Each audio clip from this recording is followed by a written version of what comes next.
नमस्कार दोस्तों, मैं हूं अतुल और आप देख रहे हैं लर्न विथ अतुल। आज हम इस लेक्चर में प्रधानमंत्री के बारे में पढ़ेंगे। तो चलिए शुरू करते हैं। भारत में पार्लियामेंट्री सिस्टम है, मतलब संसदीय प्रणाली। तो संसदीय प्रणाली में हेड ऑफ गवर्नमेंट कौन होता है और हेड ऑफ स्टेट कौन होता है, इस पर समझिए। संसदीय प्रणाली में हेड ऑफ गवर्नमेंट प्रधानमंत्री होते हैं, ठीक है, और हेड ऑफ स्टेट राष्ट्रपति होते हैं। तो आपसे एग्जाम में पूछा जा सकता है कि इन parliamentary system head of state कौन होता है। तो हेड ऑफ स्टेट होते हैं राष्ट्रपति जी, और हेड ऑफ गवर्नमेंट कौन होता है, तो हेड ऑफ गवर्नमेंट होता है प्रधानमंत्री, ठीक है। इसको अंग्रेजी में बोलते हैं डी फैक्टो एग्जीक्यूटिव। जैसे जो रियल एग्जीक्यूटिव होता है ना, वास्तविक कार्यकारी प्राधिकरण, उसको बोलते हैं डी फैक्टो एग्जीक्यूटिव। तो पूछतेगा डी फैक्टो एग्जीक्यूटिव कौन है, तो प्रधानमंत्री। और डी जूरे एग्जीक्यूटिव कौन है, तो राष्ट्रपति, ठीक है। मतलब नाम मात्र के कार्यकारी प्राधिकरण कौन है, सिर्फ नाम मात्र का, राष्ट्रपति। और वास्तविक कौन है, तो प्रधानमंत्री, ठीक है। तो वास्तविक को बोलते हैं डी फैक्टो, और जो नाम मात्र के हों उनको बोलते हैं डी जूरे, ठीक। तो यहाँ तक क्लियर हो गया कि पार्लियामेंट्री सिस्टम में जो प्रधानमंत्री हैं वो हेड ऑफ गवर्नमेंट होते हैं, और जो राष्ट्रपति जी हैं वो हेड ऑफ स्टेट होते हैं। हेड ऑफ स्टेट जो होते हैं वो नाम मात्र के हेड होते हैं, तो उनको डी जूरे बोलते हैं। और जो हेड ऑफ गवर्नमेंट होते हैं वो रियल एग्जीक्यूटिव होते हैं, तो उनको डी फैक्टो बोलते हैं, ठीक। और हम देखते हैं कि प्रधानमंत्री का अपॉइंटमेंट कैसे होता है, उनको कौन अपॉइंट करता है, ये सब, ठीक है। तो प्रधानमंत्री को अपॉइंट कौन करता है, तो राष्ट्रपति जी करते हैं, ठीक है।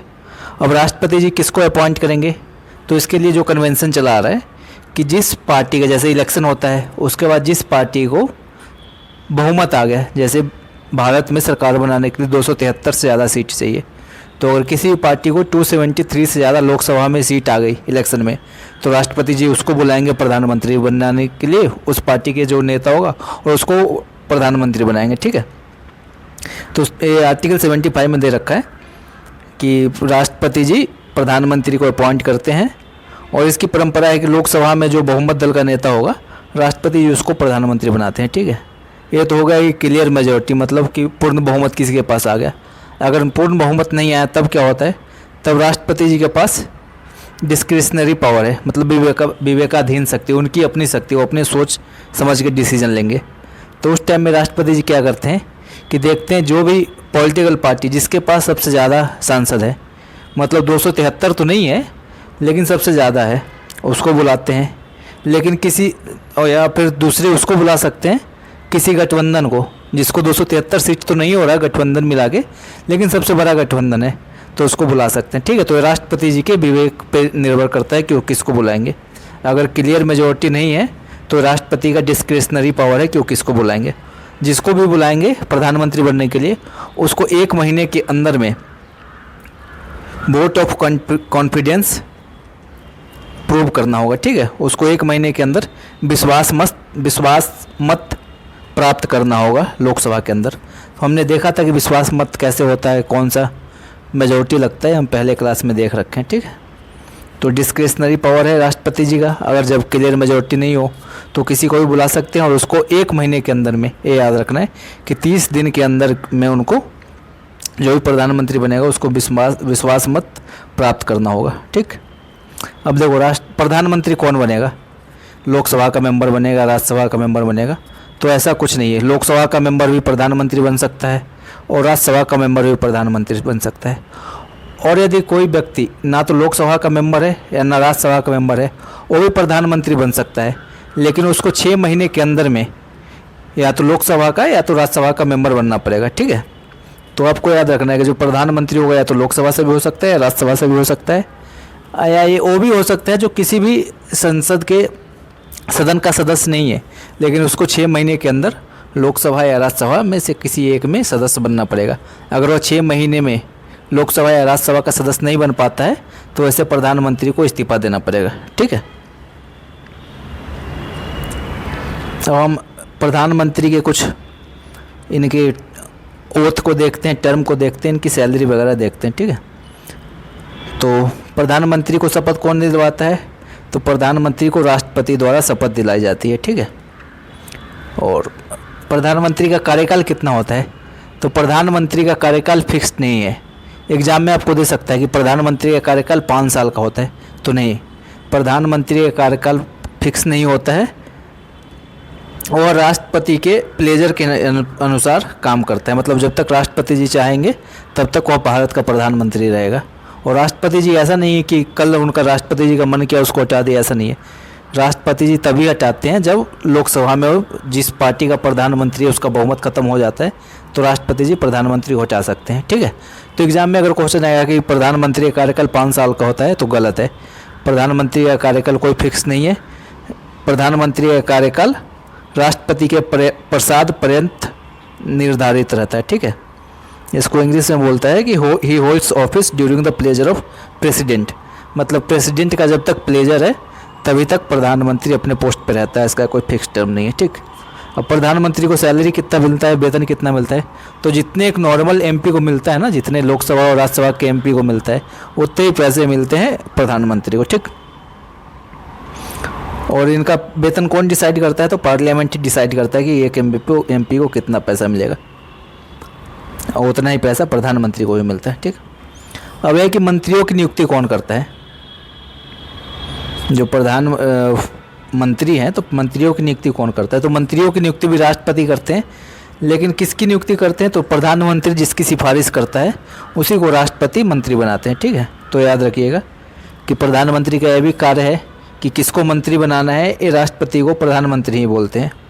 और किस मंत्रियों के बीच कौन कौन सा विभाग होगा, जैसे शिक्षा मंत्री कौन बनेगा, वित्त मंत्री कौन बनेगा, रेलवे मंत्री कौन बनेगा, ये भी प्रधानमंत्री ही डिसाइड करते हैं। ठीक, अगर किसी मंत्री से इस्तीफा लेना हो, जैसे वित्त मंत्री को हटाना हो या किसी भी मंत्री से इस्तीफा लेना हो, तो प्रधानमंत्री ही इस्तीफा लेते हैं। या किसी मंत्री को हटाना हो, जैसे शिक्षा मंत्री को उनको लगता है कि शिक्षा मंत्री को हटाना है, तो प्रधानमंत्री राष्ट्रपति को लिखित में देते हैं कि इस मंत्री को हटा दीजिए, तो राष्ट्रपति उस मंत्री को हटाते हैं। ठीक, क्लियर हो गया कि किसी मंत्री को कैसे हटाएगा, तो प्रधानमंत्री राष्ट्रपति को बोलेंगे तब वो हटाएगा। मतलब राष्ट्रपति हटाएगा लेकिन प्रधानमंत्री लिख के देंगे तभी हटाएगा। प्रधानमंत्री के सलाह पे ही राष्ट्रपति मंत्री को हटाता है। इस्तीफा मंत्री से कौन मांग सकता है, तो प्रधानमंत्री मांग सकते हैं। ठीक, जब मंत्रियों की बैठक होती है मंत्रिपरिषद की, तो उसकी बैठक की अध्यक्षता कौन करते हैं, तो प्रधानमंत्री जी करते हैं। अगर किसी केस में अगर प्रधानमंत्री की मृत्यु हो जाती है या वो रिजाइन कर देते हैं, तो पूरा जो है ना पूरा मंत्रिपरिषद वो भंग हो जाएगा। ठीक, उनका इस्तीफा या मृत्यु से मंत्रिपरिषद को स्वचालित रूप से भंग कर देती है। तो जैसे ही प्रधानमंत्री जी की मृत्यु हुई या वो रिजाइन दे दिए, तो पूरा मंत्रिपरिषद भंग हो जाएगा। ठीक है, तो मंत्री से रिलेटेड इनके ये रिलेशन है, हमने देख लिया कि मंत्रियों की सिफारिश प्रधानमंत्री जी करते हैं। मतलब कौन मंत्री बनेगा उसकी सिफारिश, किसको कौन सा विभाग मिलेगा ये प्रधानमंत्री जी डिसाइड करते हैं। इस्तीफा भी वही मांगते हैं। बैठक की अध्यक्षता प्रधानमंत्री जी करते हैं, और प्रधानमंत्री जी अगर रिजाइन दे दिए या उनकी डेथ हो गई तो पूरा मंत्रिपरिषद ऑटोमेटिक डिसॉल्व हो जाएगा। ठीक, अब प्रधानमंत्री के कुछ और कार्य देख लेते हैं। जैसे राष्ट्रपति और मंत्रिपरिषद के बीच में पुल का काम करते, ब्रिज का काम करते प्रधानमंत्री जी। ठीक है, तो राष्ट्रपति और मंत्रिपरिषद के बीच में संवाद का मुख्य चैनल कौन है, तो प्रधानमंत्री है। ये आर्टिकल 78 में दे रखा है। ठीक है, भारत के राष्ट्रपति, जैसे भारत का महान्यायवादी, कैग, यूपीएससी अध्यक्ष या चुनाव आयुक्त जैसे अधिकारियों की नियुक्ति राष्ट्रपति जी करते हैं, लेकिन इनको सलाह कौन देता है कि किसको नियुक्त करना है, तो प्रधानमंत्री देते हैं। ठीक है, तो आपको पता होना चाहिए कि जो भारत के महान्यायवादी, कैग, यूपीएससी अध्यक्ष, चुनाव आयुक्त, इन सब की नियुक्ति राष्ट्रपति करता है, लेकिन प्रधानमंत्री जी इसमें अपना सलाह देते हैं। ठीक है, और एक आर्टिकल 78 में बहुत इंपॉर्टेंट है कि अगर राष्ट्रपति जी चाहे तो प्रधानमंत्री से कुछ भी पूछ सकते हैं और प्रधानमंत्री को देना पड़ेगा। ठीक, और जो भी मंत्रिपरिषद का जो भी डिसीजन है, ये प्रधानमंत्री की जिम्मेवारी है कि वो राष्ट्रपति को सारा जितना भी इंफॉर्मेशन है वो जाकर राष्ट्रपति जी को दे। ठीक है, प्रधानमंत्री की ड्यूटी है कि जितने भी कार्य हो रहे हैं ना मंत्रियों के द्वारा, वो जाके राष्ट्रपति को बताए। तो ये आर्टिकल 78 में दे रखा है। हम अगले क्लास में काउंसिल ऑफ मिनिस्टर्स मतलब मंत्रिपरिषद के बारे में पढ़ेंगे, तो सारे आर्टिकल डिटेल में पढ़ेंगे। तो भी आप इतना समझ लीजिए कि क्या क्या राष्ट्रपति जी को बताते हैं। तो काउंसिल ऑफ मिनिस्टर मतलब मंत्रिपरिषद और राष्ट्रपति जी के बीच में संवाद का मेन जो है ना आदमी प्रधानमंत्री है, नियुक्ति में भी भूमिका निभाते हैं। जब हमने देख लिया भारत के महान्यायवादी, कैग, यूपीएससी अध्यक्ष, चुनाव आयुक्त, तो जैसे इम्पोर्टेंट जो पोर्टफोलियो जिनकी नियुक्ति राष्ट्रपति जी करते हैं उसमें प्रधानमंत्री अपना सलाह देता है। और जो भी काउंसिल ऑफ मिनिस्टर्स की मीटिंग होती है और जो भी आउटपुट निकलता है वो राष्ट्रपति जी को जानकारी देना प्रधानमंत्री का कार्य है। ठीक है, और क्या क्या कार्य है प्रधानमंत्री जी के? तो जो संसद के सत्र कौन बुलाता है? राष्ट्रपति बुलाता है। और संसद को सत्रावसान कौन देता है? तो राष्ट्रपति जी देता है। ठीक है, जैसे समनिंग हमने पढ़ा था ना, संसद का समनिंग कौन करता है? तो प्रेसिडेंट। संसद को, पार्लियामेंट को प्रोरोग कौन करता है? तो प्रेसिडेंट। लेकिन किसके एडवाइस पे करते हैं? तो प्राइम मिनिस्टर के। प्राइम मिनिस्टर जो अपने हैं प्रधानमंत्री जी संसद के सत्रों को बुलाने और सत्रावसान के संबंध में राष्ट्रपति को सलाह देते हैं। ठीक है, तो पूछ सकता है कि जो राष्ट्रपति जी संसद को समन करते हैं, प्रोरोग करते हैं, तो किसके एडवाइस पे करते हैं? तो प्राइम मिनिस्टर के एडवाइस पे। ठीक, प्रधानमंत्री राष्ट्रपति को यह भी रिकमेंड कर सकते हैं कि अब लोकसभा को भंग कर दिया जाए।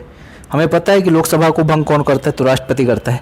लेकिन कब भंग करता है? या तो 5 साल हो गया तो भंग करता है, नहीं तो अगर प्रधानमंत्री खुद से रिकमेंड करे कि अब लोकसभा को भंग कर देना चाहिए तो राष्ट्रपति जी भंग कर सकते हैं। ठीक है, तो ये भी पावर है प्राइम मिनिस्टर का कि वो रिकमेंड कर सकते हैं लोकसभा के डिसोल्यूशन के लिए, भंग करने के लिए।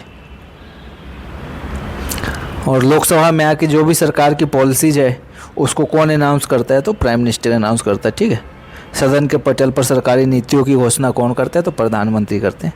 तो ये सब प्रधानमंत्री के कुछ काम है कि संसद को कब बुलाना है, कब स्थगन करना है, राष्ट्रपति जी को इसके बारे में सलाह देते हैं। किसी भी समय राष्ट्रपति को लोकसभा भंग करने की सिफारिश कर सकते हैं। और जो भी सरकार की नीति है उसको संसद के पटल पर लाते हैं। ठीक है, अब 3 आर्टिकल है जो इम्पोर्टेंट है प्रधानमंत्री से रिलेटेड, आर्टिकल 74, 75 और 78। इसको हम अगले क्लास में बहुत डिटेल में देखेंगे, अभी थोड़ा समझ लीजिए 74 में क्या। 74 में कहा गया है कि राष्ट्रपति को सलाह देने के लिए काउंसिल ऑफ मिनिस्टर होगी और जिसको हेड करेंगे प्रधानमंत्री। ठीक है, और जो काउंसिल ऑफ मिनिस्टर है इसका टास्क है कि राष्ट्रपति जी को सलाह देना। ठीक, काउंसिल ऑफ मिनिस्टर में प्राइम मिनिस्टर भी आते हैं, prime minister and all ministers, इस सबको मिला कर होता है काउंसिल ऑफ मिनिस्टर। तो इनका काम है, काउंसिल ऑफ मिनिस्टर का काम है कि aid and advice to president. ठीक, और प्रेसिडेंट को इन्हीं की एड एंड एडवाइस पे काम करना है। तो आर्टिकल 74 में दे रखा है। आर्टिकल 75 में क्या दे रखा है कि जो मिनिस्टर्स हैं उनका अपॉइंटमेंट कैसे होगा? तो मिनिस्टर का अपॉइंटमेंट राष्ट्रपति जी करते हैं प्रधानमंत्री की सलाह पे। ठीक, मिनिस्टर का कार्यकाल कितना होगा, मिनिस्टर का टेन्योर कितना होगा? तो मिनिस्टर का भी टेन्योर फिक्स नहीं है, जैसे प्रधानमंत्री का फिक्स नहीं है। वो भी अपना ऑफिस होल्ड करते हैं प्लेजर ऑफ प्रेसिडेंट, मतलब जब तक राष्ट्रपति जी चाहेंगे तब तक कोई मंत्री बना रहेगा। ठीक है, आर्टिकल 75 में दे रखा है। अब ये आर्टिकल 75 में ये भी दे रखा है कि जो मंत्रिपरिषद है वो कलेक्टिव रिस्पॉन्सिबल है लोकसभा के प्रति और इंडिविजुअल रिस्पॉन्सिबल है राष्ट्रपति के प्रति। ठीक है, तो आप याद रखिएगा जो मंत्रिपरिषद है काउंसिल ऑफ मिनिस्टर्स वो कलेक्टिव रिस्पॉन्सिबल किसके लिए है? तो लोकसभा के लिए। और इंडिविजुअल रिस्पॉन्सिबिलिटी किसके लिए है? तो राष्ट्रपति जी के लिए। अगले क्लास में हम देखेंगे कलेक्टिव रिस्पॉन्सिबिलिटी क्या होता है और इंडिविजुअल रिस्पॉन्सिबिलिटी क्या होता है। ठीक है, जब हम काउंसिल ऑफ मिनिस्टर पढ़ेंगे। तो अभी आप इतना याद कर लीजिए कि इनका अपॉइंटमेंट कैसे होता है। तो राष्ट्रपति जी अपॉइंट करते हैं प्रधानमंत्री के सलाह पे। ठीक, इनका कार्यकाल कितना है? तो इनका कार्यकाल कोई फिक्स नहीं है, राष्ट्रपति जी के प्लेजर पे डिपेंड करता है कितना दिन रहेंगे। और एक कलेक्टिव रिस्पॉन्सिबल किसके प्रति है? तो लोकसभा के प्रति। और इंडिविजुअल रिस्पॉन्सिबल किसके प्रति है? तो प्रेसिडेंट के प्रति। ठीक है, तो आर्टिकल 75 में दे रखा है। आर्टिकल 74 हमने देख लिया, aid and advice to president, इसके लिए काउंसिल ऑफ मिनिस्टर है। और आर्टिकल 78 में दे रखा है, जो मैंने अभी थोड़ी देर पहले आपको बताया था कि जो भी काउंसिल ऑफ मिनिस्टर्स के मीटिंग से कोई जो भी इन्फॉर्मेशन निकलेगा, ये प्रधानमंत्री का कर्तव्य है कि वो राष्ट्रपति जी को जाके सूचना प्रदान करे। ठीक है, तो आर्टिकल 78 में ही दे रखा है कि काउंसिल ऑफ मिनिस्टर्स के जो भी मीटिंग से पॉइंट आते हैं वो प्रधानमंत्री जाके वो इन्फॉर्मेशन राष्ट्रपति को देंगे, या राष्ट्रपति अगर कुछ भी पूछते हैं प्रधानमंत्री से तो उनको जाके वो इन्फॉर्मेशन राष्ट्रपति को देना होगा। या तो प्रधानमंत्री खुद से जाके बता दे, या राष्ट्रपति खुद पूछ भी लेगा तो बताना होगा। ठीक है, तो आर्टिकल 74, 75, 78 है। ठीक, तो हम देखते हैं कुछ ऐसे प्रधानमंत्री जो पहले मुख्यमंत्री थे, एग्ज़ाम में आ सकता है। तो सबसे पहले थे मोरारजी देसाई, वो पहले मुख्यमंत्री थे फिर प्रधानमंत्री बने। महाराष्ट्र के थे, पहले वो मुख्यमंत्री फिर प्रधानमंत्री बने। फिर चौधरी चरण सिंह, वो भी उत्तर प्रदेश के पहले मुख्यमंत्री थे फिर प्रधानमंत्री बने। उसके बाद बीपी सिंह, ये भी उत्तर प्रदेश के मुख्यमंत्री थे फिर प्राइम मिनिस्टर बने। उसके बाद पीवी नरसिम्हा राव, ये आंध्र प्रदेश के मुख्यमंत्री थे फिर प्रधानमंत्री बने। उसके बाद एच.डी. देवेगौड़ा, ये कर्नाटका के चीफ मिनिस्टर थे, उसके बाद प्राइम मिनिस्टर बने। उसके बाद अभी अपने current prime minister Narendra Modi, ये गुजरात के प्राइम मिनिस्टर थे। उसके बाद अभी अपने गुजरात के चीफ मिनिस्टर थे, अभी प्राइम मिनिस्टर है। ठीक है, तो 6 ऐसे लोग हैं जो पहले चीफ मिनिस्टर थे और अभी उसके बाद फिर प्राइम मिनिस्टर बने। ठीक, अब हमने पहले देखा था ना कि जो प्राइम मिनिस्टर है वो या तो लोकसभा से हो सकता है या राज्यसभा से हो सकता है। तो मैक्सिमम प्राइम मिनिस्टर लोकसभा से होते हैं, लेकिन 3 ऐसे प्राइम मिनिस्टर थे जो राज्यसभा के सदस्य थे और प्राइम मिनिस्टर बने थे। तो कौन कौन से थे? इंदिरा गांधी सबसे पहली, जो राज्यसभा की सदस्य थी और प्रधानमंत्री बनी थी। उसके बाद एच.डी. देवेगौड़ा, ये भी राज्यसभा के सदस्य थे, प्रधानमंत्री बने थे। और उसके बाद डॉक्टर मनमोहन सिंह। तो ये जो 6 ऐसे जो चीफ मिनिस्टर जो प्रधानमंत्री बने और जो 3 ऐसे राज्यसभा सदस्य जो प्रधानमंत्री बने, तो ये आपको याद करना चाहिए। ठीक है, इस लेक्चर में इतना ही। मैं कुछ क्वेश्चंस अभी डाल रहा हूँ, आप उसका जवाब कमेंट में दीजिएगा। अगर आपको समझ में आ रहा है तो प्लीज़ वीडियो को लाइक कीजिएगा और अपने दोस्तों के साथ शेयर कीजिएगा। धन्यवाद।